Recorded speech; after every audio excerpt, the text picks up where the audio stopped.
తెలుసుదాం అనకాపల్లి బాణసంచ పేలుడు ఘటనలో 8 మంది మృతి చెందారు. గాయపడిన వారిలో ఇద్దరి పరిస్థితి విషమంగా ఉంది. ఘటనా స్థలానికి మంత్రి అనిత, ఏపీసీ రమేష్ కూడా చేరుకుని సహాయక చర్యలను అక్కడ పర్యవేక్షిస్తున్నారు. బాధితుల్లో ఎక్కువ మంది తూర్పుగోదావరి జిల్లా సామర్లకోటకు చెందిన వారు ఉన్నట్టుగా తెలుస్తోంది.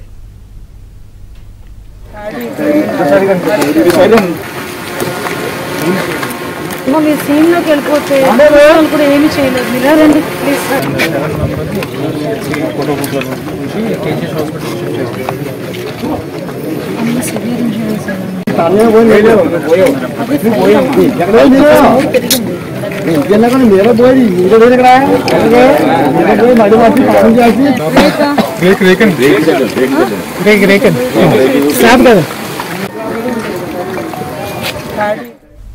పేలుడు సమయంలో పరిశ్రమలో 30 మంది కార్మికులు ఉన్నట్లు తెలుస్తోంది. ఈ ఘటనపై కలెక్టర్ విజయకృష్ణన్ విచారణకు ఆదేశించారు.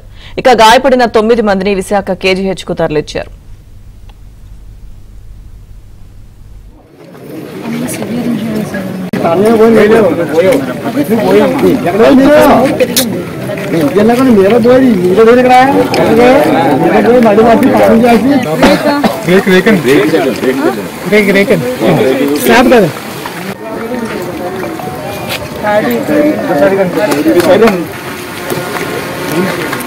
మీరు సీన్ లోకి వెళ్ళిపోతే కూడా ఏమి చేయలేదు. మీరు రండి ప్లీజ్.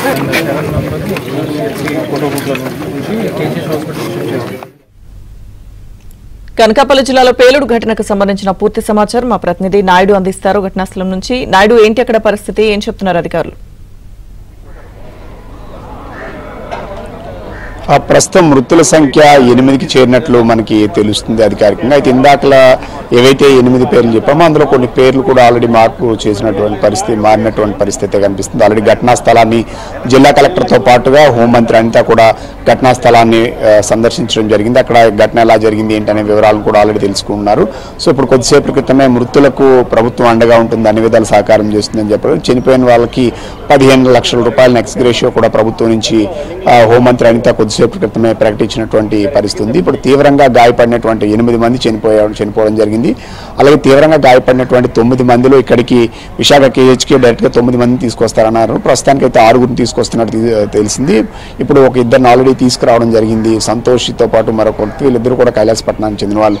అయితే ఇప్పుడు ఏదైతే ఈ కైలాసపట్నం కోటవర్తిలో ఉన్న కైలాసపట్నంలో సో లైసెన్స్డ్గా ఉంది, చాలా ఏళ్ళ నుంచి కూడా ఇక్కడ మందుగుడు సామాన్గా పిలుస్తారు లోకల్గా. ఎందుకంటే ఇప్పుడు ప్రస్తుతం ఏంటంటే పండుగలు కావచ్చు, వివాహాల సంఖ్య ఎక్కువగా ఉండడం వల్ల ఆర్డర్లు ఉండే కొద్ది ఒక్కొక్కసారి 30 నుంచి 60 మంది కూడా ఈ పరిశ్రమలో పనిచేస్తున్న వాళ్ళు ఉన్నారు. అయితే ఈ రోజు 32 మంది మొత్తం అక్కడ పనిచేస్తున్నారు. ఒక ఇద్దరు మహిళలు మాత్రం బయటికి వెళ్ళిపోతామని చెప్పి అక్కడి నుంచి వచ్చినటువంటి సమయంలో ఈ ప్రమాదం జరిగినట్టు మనకి ప్రాథమికంగా తెలుస్తుంది. అయితే ఈ ప్రమాదం ఎలా జరిగిందనే విషయం అయితే ఇంకా రాలేదు. ఎందుకంటే నార్మల్గా ఇందులో వాడేటువంటి ఫ్లేమ్బుల్ ఏదైతే ఉందో సో హెవీ హీట్ ఉన్నప్పుడు ఫైర్ అవడానికి ఎక్కువగా ఆస్కారం ఉంది.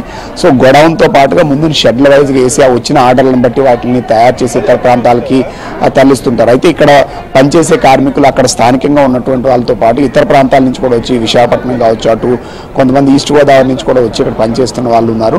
ఇప్పుడు తీవ్రం గాయాలైన వాళ్ళు ఇతర ప్రాంతాలకు, ఇప్పుడు రాజంపేట కావచ్చు, ఈస్ట్ గోదావరి జిల్లాకు చెందిన వాళ్ళు కూడా చాలా మంది ఉన్నటువంటి పరిస్థితి అయితే కనిపిస్తుంది. అయితే ప్రమాదం కరెక్ట్గా 12-12:30 సమయంలో జరిగింది. అయితే మృతులు వాస్తవంగా అందరూ కూడా పనిలో నిమగ్నమై ఉంటారు. ఆ సమయంలో భోజన సమయం, విరామ సమయంలో కొంతమంది పనిలో నిమగ్నమై ఉంటూ కొంతమంది బయటికి రావడం వల్ల కొంతమంది గాయాలతో బయటపడినటువంటి పరిస్థితి ఉంది.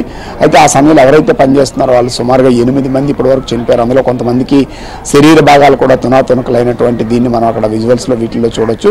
అయితే ఒకసారి ఇది ఏంటంటే మందుగుడు సామాన్కి బాణసంచా కాబట్టి ఇది ఏంటంటే ఇన్ఫ్లేమబుల్, ఒక్కసారిగా పేలుడుతో పాటుగా ఆ తాకిడికి ఆ చుట్టుపక్కల ఉన్నటువంటి ఇవన్నీ కూడా ధ్వంసమవడంతో పాటుగా అక్కడ ఉన్నటువంటి గడ్డిపాకలు కానీ చెట్లు కానీ ఇవన్నీ కూడా పూర్తిగా తగలపడిపోవడం జరిగింది. ఆ సమయంలో కొన్ని గోడలు ఇవి కూలి చనిపోయినటువంటి వాళ్ళ సంఖ్య ఎక్కువగా ఉంది. అంటే ప్రమాద ఘటన కింద పేలినప్పుడు ఉన్నటువంటి వాళ్ళు ఒక 2-3 ఉన్నారు. వాళ్ళ శరీర భాగాలు మాత్రం తునాతునకలయ్యాయి. కానీ అక్కడ ఉన్నటువంటి గోడలు ఇవి పగిలి మీద తగిలి గాయాలు పాయలై చనిపోయినటువంటి వాళ్ళతో సంఖ్య ఎక్కువగా పెరిగినట్టు మనకి ప్రాథమికంగా తెలుస్తుంది. అయితే దీనిపైన ఆల్రెడీ జిల్లా కలెక్టర్ విజయకృష్ణన్ అక్కడ చేరుకొని విచారణ కూడా ఆల్రెడీ ఆదేశించడం జరిగింది. అలాగే ఇప్పుడు కొంతమంది నర్సీపట్నం ఆసుపత్రిలో చికిత్స పొందుతున్నారు. వాళ్ళని కూడా అక్కడ ఉన్నటువంటి స్థానిక ఎంపీ సీఎం రమేష్ కూడా పరామర్శించడం జరిగింది. ప్రభుత్వం వాళ్ళకి అన్ని విధాలు సహాయ సహాయ చర్యలు అందిస్తుంది, ఖచ్చితంగా ఆదుకుంటుందని చెప్పి భరోసా ఇచ్చినటువంటి పరిస్థితి ఉంది. ఇప్పుడు ప్రస్తుతం అక్కడ ఉన్నటువంటి సీరియస్గా ఉన్న వాళ్ళని కేహెచ్లో ఉన్నటువంటి ప్లాస్టిక్ సర్జరీ వార్డుకి, ఇప్పుడు మన వెనకాల ఉన్నటువంటి ప్లాస్టిక్ సర్జరీ వార్డుకి రిఫర్ చేయడం జరిగింది. ఇక్కడ టీమ్ ఆఫ్ డాక్టర్స్ని కూడా ప్రభుత్వ ఆదేశాల మేరకు ఏర్పాటు చేస్తారు. ఆ టీమ్ ఆఫ్ డాక్టర్స్ అంతా కూడా ఆల్రెడీ ఇప్పుడు దగ్గరుండి ఆల్రెడీ పర్యవేక్షిస్తున్నారు. వాళ్ళకి అవసరమైన సర్జరీస్ కావచ్చు మిగతా చేయడానికి. సో వాళ్ళ ప్రత్యేకంగా ఒక టీంని ఏర్పాటు చేసి ఎప్పటికప్పుడు సహాయ చర్యలు, సో ట్రీట్మెంట్ పరంగా అన్ని అందించేందుకు కూడా ప్రత్యేక ఏర్పాట్లు చేసినటువంటి పరిస్థితి. అయితే ఈ ప్రమాదం ఎలా జరిగింది ఏంటి అనేది, ఎందుకంటే ప్రమాదవశాత్తు జరిగిందా లేకపోతే ఈ టెంపరేచర్ వల్ల ఇన్ఫ్లేమబుల్గా ఒకసారిగా బర్స్ట్ అయ్యి జరిగిందా ఏంటి అనే విషయాలపైన ఇంకా అయితే ప్రాథమికంగా ఎలాంటి సమాచారం లేదు. దీనిపైన ఇప్పటికే రాష్ట్ర ముఖ్యమంత్రితో పాటు డిప్యూటీ సీఎం పవన్ కళ్యాణ్ కూడా ఎప్పటికప్పుడు ఆరా తీస్తున్నారు. జిల్లా అధికారులతో పాటుగా సో చనిపోయినటువంటి కుటుంబాలకి ఖచ్చితంగా వాళ్ళ సంతాపం తెలియజేయడంతో పాటు ప్రభుత్వం అన్ని విధాలు ఆదుకుంటుందని చెప్పినటువంటి పరిస్థితి అయితే ఉంది. సో ఎప్పటికప్పుడు రాష్ట్ర ప్రభుత్వం కూడా ఈ ఘటనపైనతో పాటుగా ఎవరైతే గాయపడిన వాళ్ళు ఉన్నారో వాళ్ళందరికీ కూడా మెరుగైన చికిత్స అందించేందుకు పూర్తి స్థాయిలో ఏర్పాట్లు చేస్తున్నటువంటి పరిస్థితి అయితే మనకి కనిపిస్తుంది. రైట్.